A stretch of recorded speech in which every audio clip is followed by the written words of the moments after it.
Hello, podcast listeners. Hope you're having a bright and lovely day like I'm currently having. You know, Wall Street yesterday, huge mess. Markets were completely just wiped out yesterday. And needless to say, it just wasn't a fun day in the market. But there's still news to report for today in particular, okay? Market always continues whether or not we like it or not. First thing we're going to be talking about today is how Twilio is to lay off about 11% of its workforce. Okay. This is a trend that's been happening across the board recently. And so we got to be able to keep talking about what's happening in the markets currently right now when it comes to employment. Volvo starts a series production of heavy duty electric trucks, targets 50% of sales by 2030. At the same time, Ford just announced outlines for EV investment structure for its dealers and it chases Tesla like profits in the making. And we got some other news from Google. Google loses appeal over EU antitrust ruling, but fine cut to $4.12 billion and what that means for Google potentially going forward. Okay. We've been talking a lot about Google in this podcast, and things don't look so good for Google employees in the making. And finally, last thing we're going to talk about today, we're going to talk about how the Biden administration prepares for a potential railroad worker strike and what that potentially means in the making for our economy here in the United States. But with that being said, like I always said at the beginning of each podcast, I am not a professional advisor in any way, shape, or form. Everything I talk about on this podcast is for information purposes only. You need to do your own research before making any investment decisions, as you're not always guaranteed to make money in the stock market. This whole podcast is for information purposes and entertainment for those who wish to listen. And I am not a financial advisor in any way, shape, or form. And I can't legally give you any financial advice. This is for entertainment purposes only. With that being said, let's begin today's podcast. Twilio to lay off about 11% of its workforce. Okay. Twilio will lay off 11% of its workforce as part of a major restructuring plan, according to the SEC filing published Wednesday. Twilio added 7,867 employees. Correction, they had 7,867 employees as of December 31st of 2021. The cloud communication software builder has been striving for profitability in 2023 and has been resurrecting and the restructuring aims to improve operating margins, create a better selling capacity, and reduce operation costs. In a letter to employees, Twilio CEO Jeff Lawson said the company decided to lay off staff in order to run more efficiently and align the company's investment with its priorities. He said it was a decision that was extremely difficult, but also wise and necessary. Twilio has grown to an astonishing rate over the past couple of years. It was too fast and without focus on our most important company priorities. Lawson said in the letter, I take responsibility for the decisions as well as the difficult decisions to do this layoff. Lawson said employees impacted that are in areas of the company that can operate more efficiently and where customers can succeed without as much human intervention. Twilio said it expects to incur between 7 million and 90 million in charges related to the restructuring plan. Shares of Twilio were up more than 5% on Wednesday morning. This trend has been happening across the board, fellow podcast listeners. I mean, we've been talking about this a lot. I mean, Google's wanting to be more precise with its workforce as well. There's been past real estate companies we've spoken about who are laying off workers as well. I think some of the banks we've talked about in the past, but layoffs are happening. Okay. They are across the board. And there probably will be more layoffs, which kind of gives me an idea that we're in that recession. Whether or not the White House would like to admit it or not is a whole other story. And whether the market would like to accept it currently, well, I think the market has pretty much voted. I mean, like we talked about at the beginning of this podcast yesterday, the market wasn't fun to watch at all, as a lot of the market was wiped out overall. But at the same time, it just seems like people are not willing to face reality of what we're really in right now, and that's just the sad truth. And I'm expecting potentially a few more articles to read soon about layoffs in the making, and we'll keep reporting them as much as we can here. On to our next article. Volvo starts series production of heavy-duty electric trucks, targets 50% sales by 2030. Volvo Trucks said Wednesday that production of 3 heavy-duty electric truck models was now underway, and its president telling CNBC that the news represented a big movement for the firm. In a statement, Volvo Trucks said its electrified Volvo FM, Volvo FMX, and Volvo FH vehicles can run a weight totaling 44 metric tons. According to the company, the range for electric FM is up to 380 kilometers, or just over 236 miles. Ranges for the FMX and FH are up to 320 kilometers or 300 kilometers, respectively. The company said production was beginning at a facility in Gothenburg, Sweden. Next year, we'll see production commence at the site of Ghent, Belgium. Batteries will be supplied by Volvo Trucks plant in Ghent. Volvo Trucks, which is part of the Volvo Group, said that now that had 6 electric truck models in series production globally. Speaking to CNBC on Wednesday morning, Volvo Trucks president Roger Elm was bullish at the company's prospects going forward. Quote, we have actually already sold 1,000 units of these heavy duty electric trucks before the production start, he said. Elm went on to add that the business saw an increasing demand coming ahead of us as well. In remarks published at his firm's website, Elm said that by the year 2030, at least 50% of the trucks we sell globally should be electric. For trucks as well as cars, adequate charging options will be important when it comes to dispelling concerns about range anxiety, a term which refers to the idea that electric vehicles aren't able to undertake long journeys without losing power and getting stranded. During his interview with CNBC, Volvo Trucks Alm was asked about charging infrastructure. Quote, of course, we need to build out the infrastructure of the charging network. That is important, he said. And last thing we'll read is about hydrogen hopes for this article. It says earlier this year, Volvo Trucks said that had begun to test vehicles to use fuel cell powered by hydrogen, with the Swedish firm claiming their range could extend as much as 1,000 kilometers, as a little over 621 miles. Wow, that's very interesting that I can go that far. Continuing on, in a statement, the company said refueling of the vehicle could take under 15 minutes. Customer pilots are set to begin in the next few years, with commercialization planned for the latter part of the decade. Volvo Truck focused on zero emissions technology, puts in the competition with companies like Tesla and Daimler Truck, which are developing electric trucks. It's getting really interesting in this whole era of going electric. I mean, we've talked about in past podcasts, and I listened to the podcast. I believe we were talking about the electric vehicle makers in Detroit that day and what was happening. But I had briefly mentioned that at least in California, they had pretty much were trying to ban electric vehicles. I mean, not electric vehicles, gas vehicles in California by 2035, and then it was going to be all electric vehicles. It's going to be interesting to see how the whole structure has to be done in the end. I mean, the infrastructure in particular. Like, think about it this way.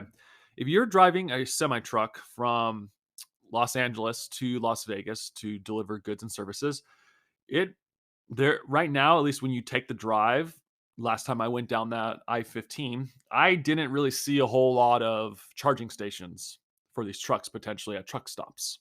Okay. There's going to have to be a brand new infrastructure put in across the entire I-15 in particular. And that's not even counting the infrastructure has to be put across the country for these trucking stops across the country on the roads. So this is going to be a huge investment in the making for these companies to be able to put this charging stations in. But I also wonder how much of a backlog it's going to cause for people when they make traveling plans potentially. Does that mean when we have to plan in the future, we're going to have to put in, okay, it's going to take us X amount of time to charge at this charging station, so we have to plan accordingly. It's going to get interesting to see. I mean, if you want electric, so be it, people, but it's just crazy how some of it's getting. But speaking of more electric cars, it says Ford outlines EV investment structure for its dealers as it chases Tesla-like profits. Reporting from Las Vegas, Nevada, from CNBC, Ford Motor is asking its nearly 3,000 dealers to invest upward of $1 million in upgrades to sell all electric vehicles as the automaker attempts to cut overhead costs and boost profits as its retailers begin align EV leader Tesla. Ford is offering its dealers the option of becoming EV certified under one of two programs, with investment of $500,000 or $500,000 or $1.2 million. Dealers in the higher tier, which carries upfront cost of $900,000, will receive elite certification and will be allocated more EVs, executives said. Dealers have until October 31st to make a decision and until the end of the year to make the investment. If an effort to elevate Ford dealers as the company seeks to grow sales across its traditional commercial businesses as well as EV, Tesla and other electric vehicle startups sell directly to customers without franchise dealers. Quote, we're betting on the dealers. We're not going to go direct, but we need to specialize, CEO Jim Farley told reporters Tuesday after briefing dealers about the plan. The main message I have for dealers, which I've never said before because I didn't believe it was true, is that you could be the most valuable franchise in our industry. Ford plans to sell EVs have been on point of contention since the company split off its electric vehicle business earlier this year in a separate division known as Model E. Farley said the automaker and its dealers need to lower costs, increase profits, and deliver better, more consistent customer sales expenses. Ford's current line of all-electric vehicles include the Ford F-150 Lightning pickup, Mustang Mach-E crossover, and the E-Transition van. The automaker is expected to release a uh, lightning of other EV globally under a plan to invest $50 billion in the technologies by 2026. Farley wants Ford retailers to cut selling and distribution costs by $2,000 per vehicle to be competitive with direct-to-consumer model. Yeah, this whole everything is going electric. I mean, so be it. That's just what the car companies want to do right now. And there's been a lot of news about it recently as well. And it's just mind-boggling to see how fast these car companies are pushing this. Now, something I just thought about as I was reading this article just now, what's going to end up happening to the used car dealerships now in the making that have to sell used cars? Are they going to have to fix their areas too? I mean, I believe most car dealerships, at least used car dealerships, they're pretty much small businesses, right? Does that mean they're going to have to start changing their lots too in order to meet the demand of electric vehicles being put into their area? It's a thought I didn't think about till now, but there's going to be a lot of EV charging stations potentially soon. You might even start, like I said, you might even start seeing them at these reseller places as well for for reseller of cars. And what's going to be interesting is the ones who can't put in those charging stations, they might not be around much longer. I guess when the world moves forward, you got to move with it, or else your business is going to fail pretty much. But it's still interesting to be able to see what's happening in this whole electric area. Maybe one of these days we can be able to interview someone who understands this topic a little bit more, at least an engineer of some sorts, and see how the world's changing in the electric maker world. Going forward now in the tech industry, Google loses appeal over EU antitrust ruling, but fine costs cuts 4.12 billion. The European Union's General Court on Wednesday upheld an antitrust ruling against Google's parent company Alphabet that reduced its fine to 4.125 billion euros or 4.12 billion from 4.34 billion euros. The dispute between Google and the EU courts is over whether it uses Android operating system to quash competition, and it was initiated against the company in 2015. The court said it largely confirms the European Commission decision that Google imposed unlawful restrictions on manufacturers of Android mobile devices and mobile network operators to consolidate the dominant position of its search engines. In a statement provided by CNBC, Google said, quote, "We are disappointed that the court did not annul the decision in full. Android was created more choice for everyone, not less, and supports thousands of successful businesses in Europe and around the world." The initial fine was issued by the European Commission in 2018 and was the largest ever for Google. It said that around 80% of the Europeans use Android and that Google gave an unfair advantage to its apps such as Chrome and Search by forcing smartphone makers to pre-install them in a bundle with its App Store Play. Google contends that Apple Phone competes with Apple phones, which uses the iOS operating system, and that using Android still allows consumers a choice of phone maker, mobile network operator, and the opportunity to remove Google apps and install others. In Wednesday's judgment, the General Court said that the new fine was appropriate in the view of its significance of the infringement. It highlights that Google business model, it based first and foremost on increasing that number of users of its online search services so that it could sell its online advertising services, whereas Apple focuses on the sale of higher-end smart mobile devices. Google contends this allows it to keep the majority of its services free. The company can still appeal the ruling on the EU's highest court. Google has been fined the EU in other cases for 2.42 billion euros for favoring its own comparison shopping services on general results from its search pages, and 1.49 billion euros for stopping website owners for that, including search results from its rivals. Google's been in the news a lot recently, whether it's their CEO talking about how they're going to have to cut down on making things more manageable, being more efficient as a company. Now this is happening. How much do you want to bet potentially Google stock is going to get hammered again next quarter? There's just too many negatives for the company right now. I mean, think about it. Apparently, small businesses are having a hard time hiring people. At least that's what the jobs reports sometimes says.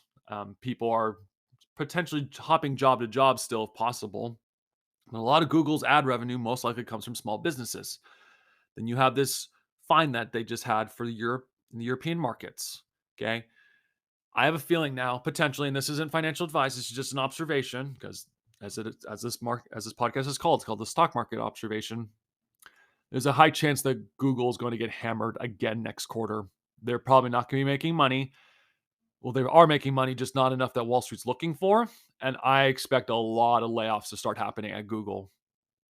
They've got to somehow turn the ship around for Google and start having like not as negative news on them. Now, granted, Google did just release, if I'm not mistaken, that satellite program recently as well, and we talked about that in our last either podcast or two ago. But there are some positives for Google. Or maybe this is just a buying opportunity if you've been looking to get into Google for a while. Not financial advice, just things to think about. But at the end of the day, there's just been a lot of negative news over Google right now. So it just makes me wonder what's going to happen to a lot of these Google employees and what's going to happen to the Google stock in the making as well. Now, onto things that I potentially can see get hammered because of policies that are happening is the railroad companies. Okay. Because of this, Biden administration prepares for a potential railroad worker strike. Okay. From CNBC, the White House has been preparing contingency plans to keep key goods moving and transportation lines open if union railroad workers strike later this week. United White House Press Secretary Karine Jean-Pierre said Tuesday, quote, "We are working with other modes of transportations, including shippers, truckers, and air freights to see how they can step in and keep goods moving in case of the rail shutdown," Jean Pierre said at the press briefing. The administration has also been working with relative agencies to assess the supply chain and commodities are most likely to face severe disruptions. President Joe Biden and several of cabinet secretaries, including those representing the Department of Labor, Agriculture, and Transportation, have been in talks for months with the unions and the companies to try to avert the strike. Jean Pierre said the administration, she added, has had hundreds of calls, meetings over the issue since the early spring. Quote, "We have made crystal clear to be interested parties that harm the American families, businesses, farmers, and communities would experience if they were not to reach a resolution," Jean Pierre said. Union railroad workers have threatened to strike if their demands over pay and working conditions are met. Negotiations are hung up on the issue of unpaid sick time, including the ability to take time off work for routine doctor's appointments. More than 700 union workers quit after BNSF Railway, a whole owned subsidiary of Berkshire Hathaway, instituted a point basis attendance system in February. Railroad companies say workers have already generously leave policies, but labor leaders argue that workers have trouble taking days off because they are not on a set schedule. 8 of the 12 unions reached a tentative agreement with the rail carriers as of Tuesday morning, according to the National Carriers Conference Committee, up from 5 weeks ago. But two of the largest unions, the Brotherhood of Locomotive Engineers and Trainmen and the Smart Transportation Division, which combined represents half of railroad union workers, are still negotiating. That leaves about 60,000 workers ready to strike if a deal doesn't happen by Friday. Quote, "We're encouraged folks to stick at the negotiation table to come up with a resolution. This is important because of what this could mean to the American people, what this could mean to the American families," Jean Pierre said. About 40% of the nation's long distance trade is moved by rail. If union strikes, more than 7,000 trains would be idle, costing an estimate $2 billion per day. We kind of talked about it the other day about the rails. Now it seems like it's going to be happening. It might be. Okay. And what does this potentially mean for rail stocks? Well, my honest opinion, I think rail stocks could get hammered. They could if the strike does happen. Okay. At the same time, the supply chain is going to potentially get a lot worse. Okay. Potentially. Okay. And that's going to be a giant, giant mess if that happens. I mean, maybe it's a good thing that we're going to start realizing the importance of a trucker more or the importance of a railroad worker, people who actually provide a lot to the economy. They're kind of the lifeblood and the veins of the US economy, the rails, the trucks. They help deliver the goods and services. You never want to mess with these people. So it's going to be interesting to see how this is all handled when it's all said and done. And this could potentially get really, really messy in the end. And if that does happen, there could be more shortages coming. And potentially there could be price increases at the pump for gas. There could be potentially price increases for food across the entire economy. There could be price increases across the entire thing. Hopefully this gets resolved, but I personally don't see it happening. Hopefully we can report on Friday saying that it was resolved, but it's hard to say right now. Keep an eye out, guys, fellow podcast listeners, because things are going to get really interesting if this does happen. But like I said, potentially, if let's just say that this does happen, I could see rail stocks, maybe not Berkshire Hathaway, since Berkshire Hathaway does own a rail industry and within their portfolio, but rail stocks could get hit hard. They could. This isn't financial advice, but they potentially could, because if you're losing $2 billion a day in the rails, that means the rail companies are going to be losing a lot of money as well. Won't be delivering, I'll tell you that much. Or maybe it's just time that we get electric rails in the making of self-driving railroads. That would be very interesting to see. Elon, if you listen to this podcast, maybe that's something you can work on potentially going forward, is a self-driving train. That'd make things a little bit interesting going forward. With that being said, fellow podcast listeners, thank you so much for listening to today's podcast. I hope you have enjoyed it. If you had, please like and subscribe to this podcast, as every like and subscription that we get can help grow this podcast so we'll be able to keep talking about events that are happening on Wall Street that Wall Street isn't always willing to talk about. Please also share with friends or family, as they might be able to enjoy this podcast as well. And if they share with their friends or family, it will continue to grow this podcast. With that being said, fellow podcast listeners, thank you so much for listening to today's podcast today. Thank you and goodbye.